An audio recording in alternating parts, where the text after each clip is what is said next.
ఇప్పుడు దేశవ్యాప్తంగా ఒక చర్చ ఏంటంటే జమిలీ ఎన్నికలు వస్తాయని చెప్పేసి ఒక చర్చ. ఒకే దేశం ఒకే ఎన్నికకు అన్ని పార్టీల మద్దతు ఆశాభావ వ్యక్తం అవుతున్నాయా అంటే ఏం చెప్తారు సార్? పూర్వం పాలేరులను ఉండేవారండి. నిజంగా కొంతమంది బాగా చూసుకుని మిగతా వాళ్ళని చాలా హీనంగా ఉండేది, చాలా బాధాకరం ఉండేది. ఆ రోజులు మారిపోయింది చాలా వరకు. అంతకన్నా హీనంగా రాష్ట్రాలను చేయడానికి చేయబోయే నీచమైన కుట్ర అదానీ గారి ప్రభుత్వం చేస్తుంది.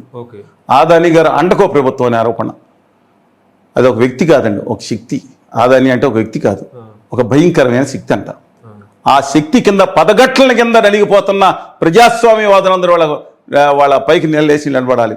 అంటే మీరు ఒక రాష్ట్రంలో, కేంద్రంలో మాత్రం వాళ్ళ ఇష్టం, రాష్ట్రంలో మాత్రం ఒక ప్రభుత్వం కనుక పడిపోతే మిగతా గ్యాప్కు 6 నెలలు ఉంటే 6 నెలలకే ఉంటుందా? మిగతా మళ్ళీ జరగాల? ఇక్కడికి వాల్యూ లేదా? శాతకాన్ని చావ చచ్చిన జాతి తగలబడింది ఇక్కడ. తెలుగు జాతి, తమిళ, కర్ణాటక అందరం మించిన నా ఇండియా ప్రపంచంలో గొప్పగా ఉండాలని కోరుకున్నాను తప్పితే నా జాతుల్ని తొక్కేసి పైన అదానీ గారి పార్టీ వికటహాసం చేస్తా అంటూ ఒప్పుకుంటానికి వీల్లేదండి. దయచేసి దాన్ని అన్ని పార్టీలు వ్యతిరేకించండి. నేను జిఎస్టీ పెట్టినప్పుడు కూడా ఖచ్చితంగా సీతారాం యేచూరి గారు గవర్నర్ కిల్ స్టేషన్లో వారిని తెలుసుకోవాల్సిన విషయం ఈ సమయంలో ఉంది. అన్ఫార్చునేట్ అండి, ఆయన 72 సంవత్సరాల వయసు వెళ్ళిపోవటం మంచి. వారిని కలిశాను, అలాగే మిగతా అన్ని పార్టీని కలిశాను. ఆఖరికి తమ్మిదొరై గారు ఒక్కళ్ళే ఉన్నారు. ఆయన ఒక్కడే నిలబడ్డాడండి.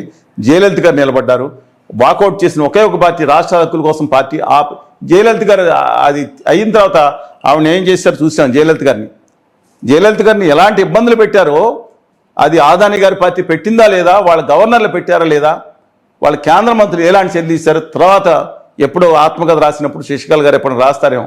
బట్ దయచేసి రాష్ట్ర హక్కులు కాపాడుదాం, మన ఆత్మగౌరవాన్ని కాపాడు. ఇంకోటి గుజరాత్ కూడా నేను అంటున్నా, ఇవాళ వీళ్ళు పాలకులే, తర్వాత తమ ఆత్మగౌరవాన్ని కాపాడుతుంది. India is union of states.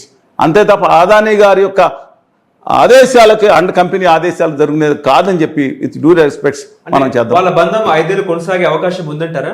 ఎవరి బంధం అండి? కూటమి బంధం, ఇండియా కూటమి. అందరూ వచ్చేవాళ్ళు వస్తారు, పోయేవాళ్ళు పోతూ ఉంటారు. కానీ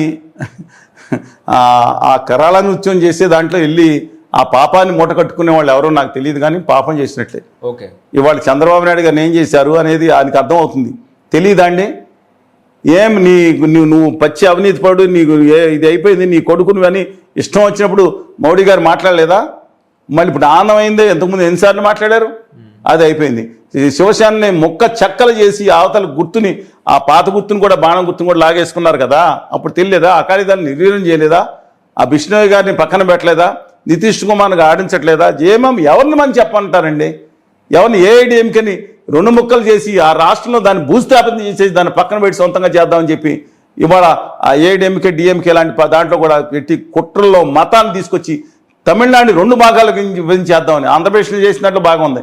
తర్వాత కర్ణాటకను కూడా ఉత్తర కర్ణాటకని చేద్దామని చెప్పి దుర్మార్గమైన కుట్రలు చేస్తున్న అదానీ గారు అనే పార్టీ ఇది సాగటానికి వీల్లేదన్న అభిప్రాయం.